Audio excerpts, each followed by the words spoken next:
안녕하세요. 오늘은 한 어머니의 가슴 아픈 이야기를 들려드리려 합니다.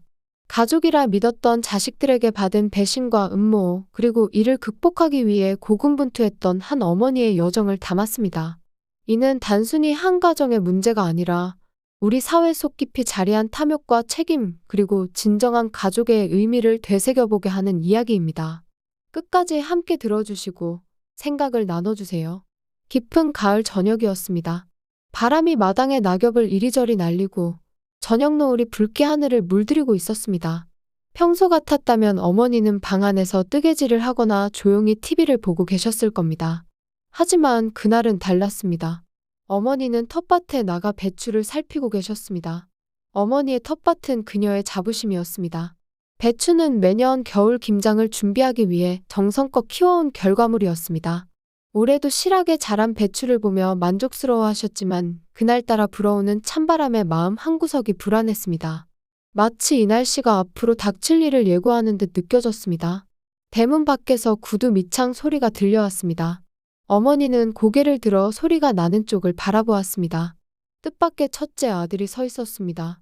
깔끔한 정장 차림에 서류 가방을 들고 있는 그의 모습은 평소와는 어딘가 다르게 느껴졌습니다.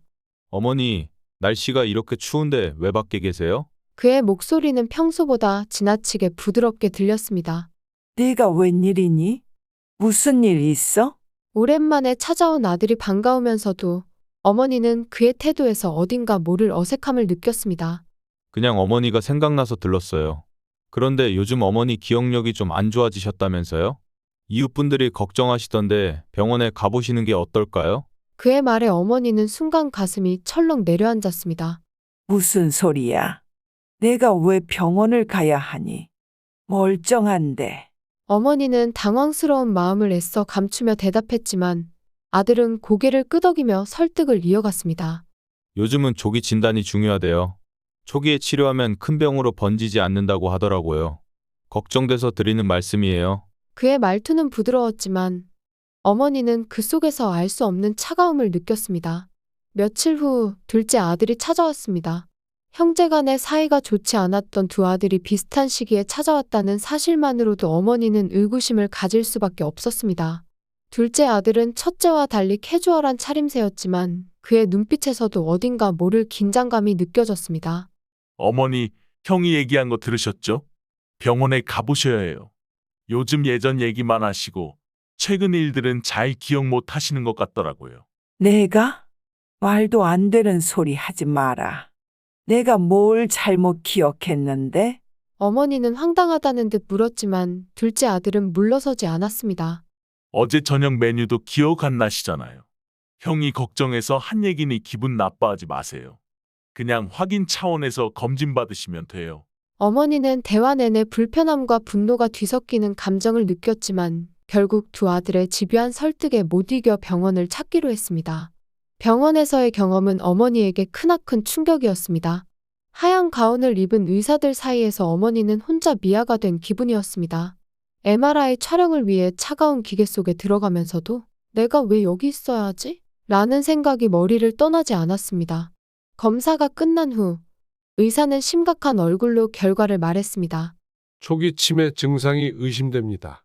추가 검사가 필요합니다. 어머니는 믿을 수 없었습니다. 매일 아침 텃밭을 돌보고 이웃의 생일까지 기억하며 살아가는 자신이 치매라니요? 그날 이후 두 아들의 태도는 완전히 달라졌습니다.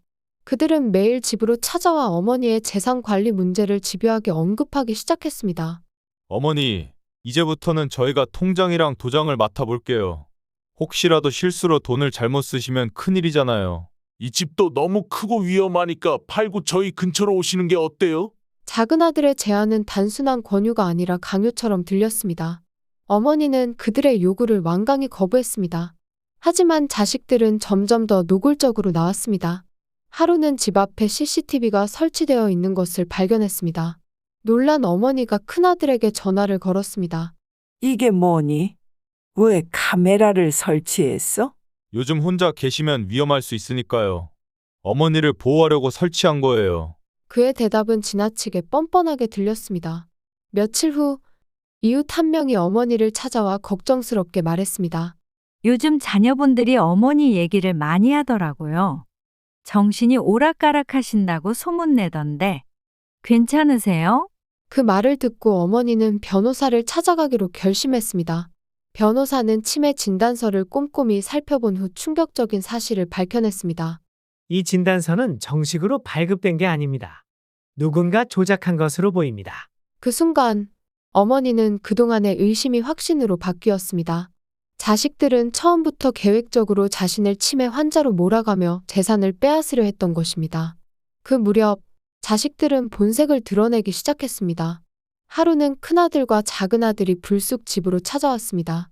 어머니, 이제 통장과 도장을 내놓으세요. 큰아들이 서류 가방을 열며 말했습니다. 내가 왜 그래야 하니? 이건 내 재산이고 내 연금이다. 어머니, 치매가 있으신 분들이 관리하시다가 문제가 생기면 어쩌려고요? 작은아들은 더 강하게 압박했습니다. 저는 변호사와 함께 증거를 모으기 시작했습니다. 그 여정은 제게 너무도 낯설고 버거운 일이었습니다. 하지만 제가 아니면 누구도 이 일을 해결해주지 않으리란 걸 알았기에 묵묵히 한 걸음씩 나아갔습니다. 자식들이 보낸 협박 문자를 읽을 때마다 숨이 턱턱 막히고 손이 떨렸습니다. 내가 언제까지 이걸 버틸 수 있을까? 하는 생각이 들 때마다 눈물이 흐르기도 했습니다. 하지만 제 손에는 증거가 필요했습니다. 모든 메시지를 꼼꼼히 캡처하고 메모장에 날짜와 내용을 기록하며 한 가지도 놓치지 않으려 애썼습니다. 어느 날 밤, 늦은 시간까지 문자를 정리하다가 하염없이 울었던 적도 있었습니다.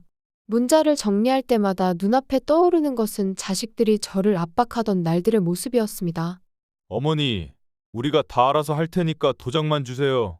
그러면 간단해요. 큰아들의 말은 강요에 가까웠고 작은아들은 그 옆에서 고개를 끄덕이며 그를 지지했습니다. 그 대화가 다시 떠오르자 도무지 참을 수 없었습니다. 어떻게 너희가 내 자식이 맞는지 모르겠다. 저는 혼잣말처럼 중얼거리며 눈물을 훔쳤습니다.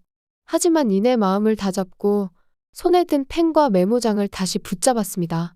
다음 날 아침 변호사 사무실에 들고 갈 증거를 준비하며 마음 한구석이 조금은 단단해진 것 같았습니다. 이웃들의 도움은 제게 커다란 힘이 되었습니다. 동네 친구 몇몇은 자식들이 저를 감시하는 모습과 관련된 이야기를 들려주며 저를 도와주겠다고 했습니다. 그 CCTV 말이에요. 큰아드님이 직접 설치하는 걸 제가 봤어요. 분명히 어머니를 걱정해서라기보다는 감시하려는 것 같던데요. 그 말을 하는 친구의 얼굴에는 걱정과 안타까움이 뒤섞여 있었습니다. 또 다른 친구는 큰아들이 동네에서 저에 대한 소문을 퍼뜨리는 것 같다고 말해줬습니다. 저번에 시장에서 들었는데 큰아드님이 어머니가 요즘 정신이 오락가락한다는 말을 하더라고요. 사람들이 그 말을 고지고대로 믿고 떠드는 걸 듣고 얼마나 속상하던지요. 제가 증언이라도 할게요. 그들의 진심 어린 말은 단순한 정보 제공을 넘어 제가 혼자가 아니라는 것을 느끼게 해주었습니다. 저는 이웃들의 응원에 작은 용기를 얻었습니다. 결정적인 단서는 병원의 치매 진단서였습니다. 변호사와 함께 병원을 방문했을 때 담당 의사가 진단서와 관련된 기록을 검토하며 한참 동안 고개를 갸웃거렸습니다. 이 진단서는 병원의 공식 기록과 일치하지 않습니다. 누군가 수정한 흔적이 분명합니다. 이것은 심각한 문제입니다. 그 말을 듣는 순간 저는 참아왔던 감정을 쏟아냈습니다. 눈물이 줄줄 흐르고 온몸이 떨렸습니다. 결국 자식들이 이런 짓까지 했군요. 제가 어떻게 해야 할까요? 그동안의 배신감과 분노, 그리고 두려움이 한꺼번에 밀려왔습니다. 변호사는 차분히 저를 위로하며 말했습니다. 어머니, 이제부터는 저희가 도와드릴게요. 지금까지 잘해오셨습니다. 자식들이 잘못했다는 걸 법적으로 증명할 수 있습니다. 법정에서의 날은 긴장감으로 가득 차 있었습니다. 변호사는 제가 모은 증거들을 하나씩 제시하며 자식들의 음모를 논리적으로 풀어갔습니다. 여기 보이는 협박 문자는 단순한 걱정이 아닙니다. 이것은 어머니의 재산을 강제로 빼앗으려는 명백한 강요입니다. 또한 이 진단서는 정식으로 발급된 것이 아니며 피고들이 조작한 것으로 보입니다. 법정은 조용했고 사람들의 시선은 피고들인 큰아들과 작은아들에게 쏠렸습니다. 그들은 고개를 떨구고 말 한마디 하지 못했습니다. 큰아들은 참다 못해 울먹이며 제 앞에 무릎을 꿇었습니다. 어머니, 정말 죄송합니다. 제가 욕심이 과했습니다. 다시는 이런 일 하지 않겠습니다. 제발 용서해 주세요. 그의 떨리는 목소리가 법정 안에 울려 퍼졌지만 제 마음은 이미 굳어져 있었습니다. 이제 그만. 나도 더 이상 너희를 믿지 않겠다. 제 목소리는 차분했지만 단호했습니다. 그 말은 저에게 억눌렸던 고통과 배신감을 끝내는 선언과도 같았습니다. 작은 아들은 고개를 들지도 못한 채 옆에서 움츠리고 있었습니다. 판사의 최종 판결이 내려지며 모든 것이 정리되었습니다. 재판이 끝난 후 저는 자식들과의 모든 연락을 끊었습니다. 그리고 제 삶을 다시 새롭게 시작하기로 결심했습니다. 국민연금을 되찾고 남은 재산을 안전히 관리하기 위해 새로운 계획을 세웠습니다. 매일 아침이면 텃밭에 나가 배추와 고추를 돌보고 흙냄새를 맡으며 저 자신을 위로했습니다. 손끝으로 느껴지는 흙의 온도와 햇살 속에서 반짝이는 이슬들은 제게 평온함과 안정을 가져다 주었습니다. 동네 친구들과 함께 시장을 보고 작은 찻집에 모여 이런저런 이야기를 나누는 시간도 많아졌습니다. 요즘 얼굴이 정말 좋아졌어요. 이제 다 잘 될 거예요. 그들의 따뜻한 말 한마디 한마디가 제 마음을 더 단단하게 만들어 주었습니다. 이제는 더 이상 과거의 상처에 얽매이지 않고 저 스스로를 지키며 살아가기로 결심했습니다. 이 이야기가 비슷한 고통을 겪고 있는 분들에게 작은 위로가 되었으면 합니다. 우리 주변에는 때로는 가장 가까운 사람들조차 우리를 아프게 할 수 있습니다. 하지만 우리는 그 고통 속에서도 스스로를 지키고 다시 일어설 수 있습니다. 여러분은 어떻게 생각하시나요? 비슷한 경험이 있으셨다면 댓글로 의견을 나눠주시면 감사하겠습니다. 함께 나누는 이야기가 누군가에게는 커다란 힘이 될 수 있습니다.